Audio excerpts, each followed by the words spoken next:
We are in a state of perpetual mindlessness. We are sleepwalking through madness. There can be no way to suggest that what we are currently facing is not the worst situation in a lifetime, and yet, look at the stock market, there's a historically odd divergence. The data makes this clear, but day after day, the situation becomes more and more unusual. You came here for the truth, so let me unveil that for you. Today, we're going to look at what's happening in the economy. I'm going to give you a breakdown of what's going on with the jobs. That situation, of course, is continuing to get worse. I got all the data based around that. I'm sure you've seen the headline numbers in the news, but of course, on this channel, I like to get into the nitty gritty. I also want to show you the Federal Reserve's balance sheet. Can you believe it? It actually declined. Yes, that's right. It declined. I'll get into that as well. I've got a lot of information to cover.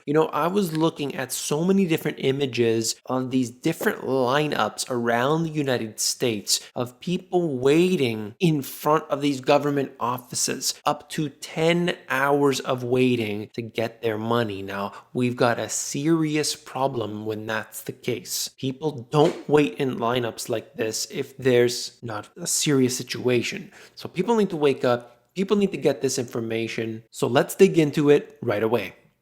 Jobless claims total 1.5 million, worse than expected as economic pain persists. First-time claims for unemployment insurance totaled 1.5 million last week, well above the 1.3 million expected. It's all about the expectations, but don't worry because the stock market did relatively good in today's trading session. You don't have to be concerned at all. The way that the information works is that any bad news is ignored, any good news is traded positively on. And I've seen this over and over and over again. This is the way it works. The algorithms have been programmed this way, and of course, this will continue for the foreseeable future. The VIX index still historically quite high. I'm interested to see what happens as we see the volatility persist within these markets, and in the next little while, I believe it's a couple trading days now, experienced traders are predicting some wild volatility. So I'll keep a close eye on that. And of course, I'll let you know what's happening.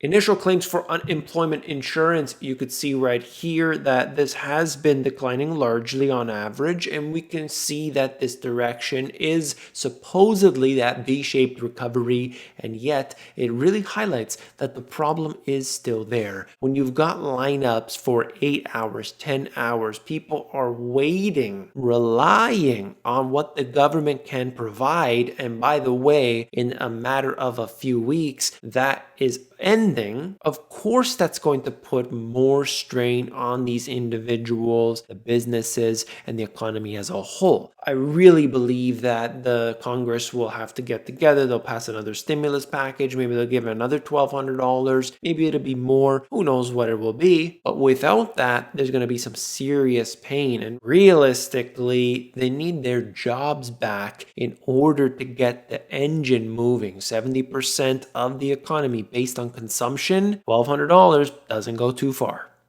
We also need to pay attention to this. Continuing claims for unemployment insurance. Most recent week ending June 6th, 20.5 million. We can see that these numbers have remained persistently high. Really key information here. We're getting this, putting it all together with everything that we've been seeing. And it just shows us the underlying problems that are there today as they tell us a V-shaped recovery is on right now. This shows you the American jobs in the millions. On the left-hand side, payroll jobs created since 2010. That's approximately 22 million. And on the right-hand side, lost jobs in the last 13 weeks. It's approximately 46 million. Just to give you an idea, just to compare these two, the problems are so heavy, and yet when you look at the stock market, you would never know. Look at the US stock market, look at the US job market, two very different things. We got a serious problem on our hands today. You do what you want with the stocks, you do what you want with your 401k, but when it comes to the economy, I'm going to provide you the information that you need to know.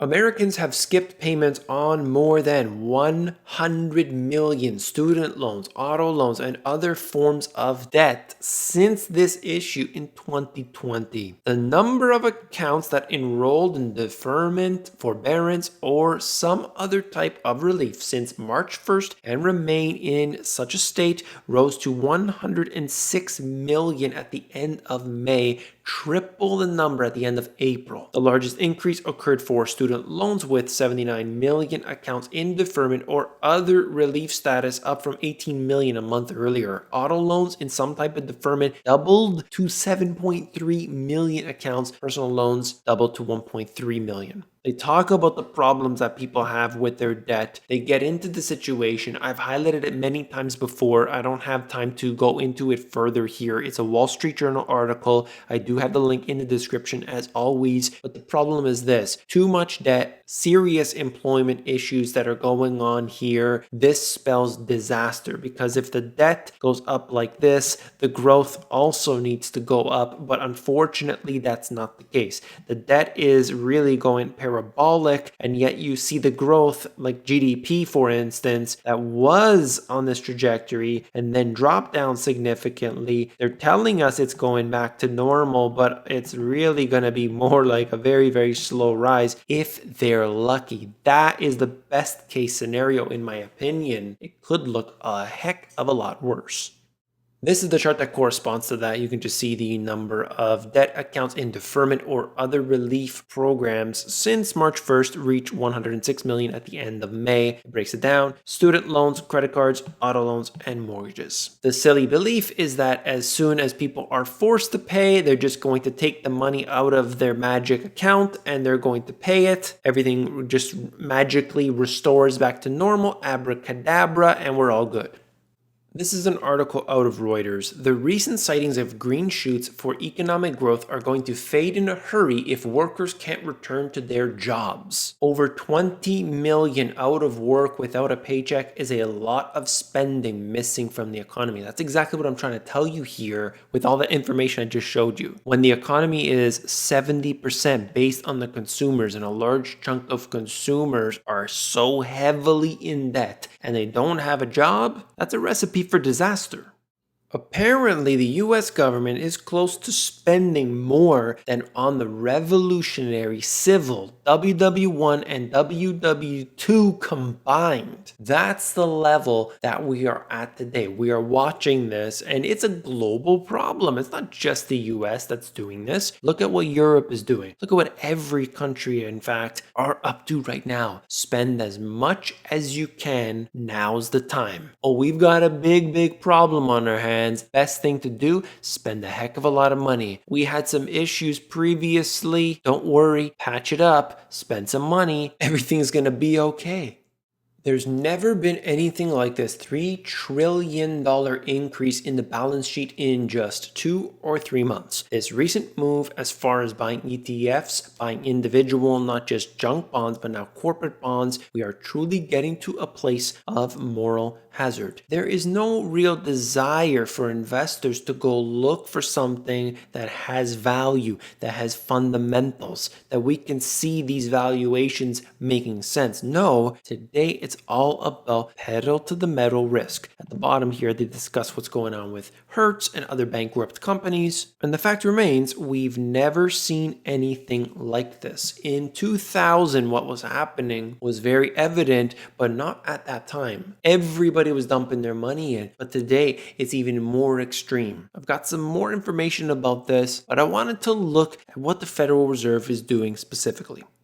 Another week has passed. Here's an update on the Federal Reserve's balance sheet. I mean, it's crazy to see how far we have come. Still over $7 trillion, but if you can believe it or not, the balance sheet declined slightly. Yes, it was a minor contraction, but it just shows you that anything is possible. Yes, pigs can fly. This is the total assets. I'll show you the others in just a second here. Treasury securities did increase week over week. Mortgage-backed securities, same thing. The Federal Reserve has committed to $120 billion every single month between the two of these, so we can expect that on average, week over week, we're going to see an increase in these two. This is a breakdown just showing you the week over week change, and it was extreme over the past several weeks. But in this case here, as you can see, we don't see this type of drop too often, going back into levels from 2009.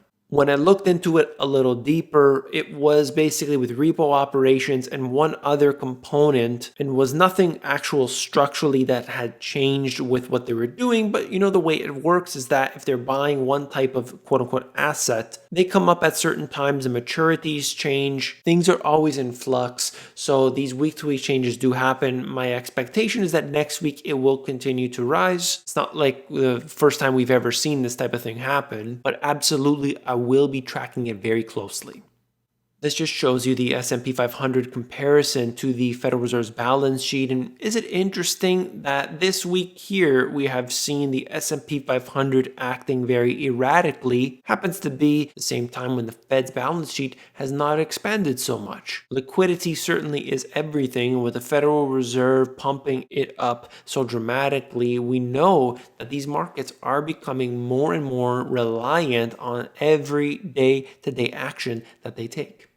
The Federal Reserve is not the only one going into the markets and intervening. As you can see here, Bank of England's £100 billion QE to year-end means that weekly gilt purchases will slow down to around 40% of their current pace. That's a relatively hawkish move compared to other central banks. It's funny that even though they're expanding, even though that means more money printing, even though that means a currency that's worth less and less against real goods, because that move is less than the pace previously, suddenly that's hawkish. This is so crazy what we're dealing with. It's just unbelievable.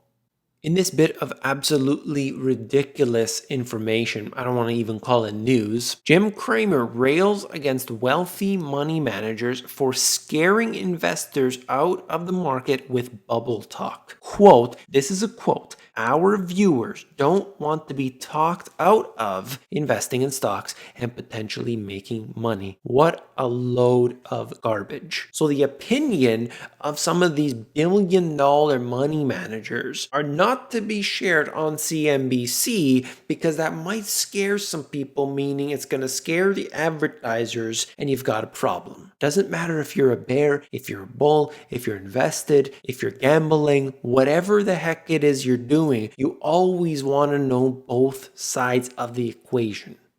This is a really good quote. I want to try and just quickly go through it. My confidence is rising quite rapidly that this is in fact becoming the fourth real McCoy bubble of my investment career. The great bubbles can go on a long time and inflict a lot of pain, but at least I think we know now that we're in one. And the chutzpah involved in having a bubble at a time of massive economic and financial uncertainty is substantial. That's Jeremy Grantham. He's speaking this. I think it's very, very true to see it all. The previous bubbles he referred to were 2008, 2000, and 89 with Japan. They went on much longer than people thought they would. If you think about just the past, the real estate bubble was ridiculous. 2005, some people were saying it was too high. 2006, 2007, and that's really when it started to hit home. When it came down, it was very painful for a lot of people. Many, in fact, have never recovered.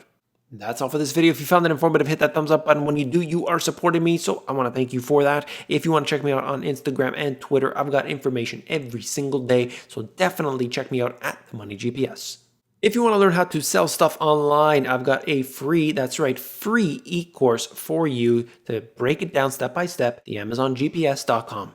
Do you want to understand the financial system from top to bottom, from A to Z? I've got it all down packed in these two books. Check it out, link in description if you want the audiobook, themoneygps.com. I've got a really important video to share with you here. Have you seen it yet? If not, definitely click on it and I'll see you there.